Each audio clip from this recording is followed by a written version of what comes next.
নারায়ণগঞ্জে রূপগঞ্জে আওয়ামী লীগের নৈরাজ্য ও নাশকতা ঠেকাতে অবস্থান কর্মসূচি ও প্রতিবাদ মিছিল করেছেন তারাব পৌর বিএনপি। সোমবার দুপুরে উপজেলার তারাব পৌরসভার বিশ্ব রোড এলাকায় তারাব পৌর বিএনপি ও সহযোগী অঙ্গ সংগঠনের আয়োজনে এই অবস্থান কর্মসূচি ও প্রতিবাদ মিছিল অনুষ্ঠিত হয়।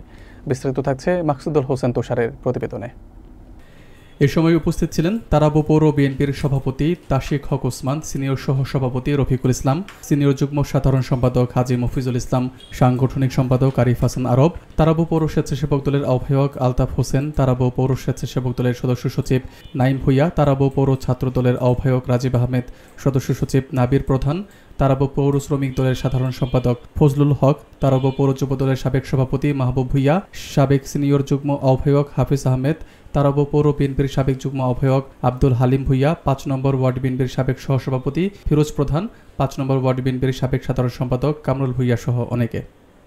বন্ধুগণ, শাটডাউন বলতে কোনো শব্দ আছে? এই যে আমাদের সামনে রাস্তা রয়েছে, সেখানে কি গাড়ি চলছে?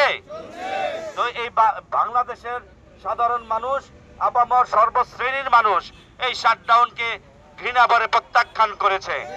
হাসিনা জুলাই আন্দোলনে প্রায় ১৫০০-র উপরে ছাত্র ছাত্রী এবং বিএনপি নেতাকর্মীকে হত্যা করেছে। তাদের একবার ফাঁসি দিলে তাকে এটা উচিত হবে না, তাকে কমসে কম 1000 বার ফাঁসি দেওয়া উচিত। তাকে এই দেশের মাটি, এই দেশে আমার ঘর, আমি মরলে এই দেশে মরবো।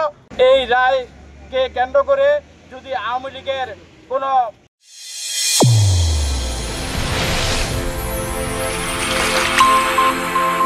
চ্যানেল A1 হৃদয়ের স্পন্দন।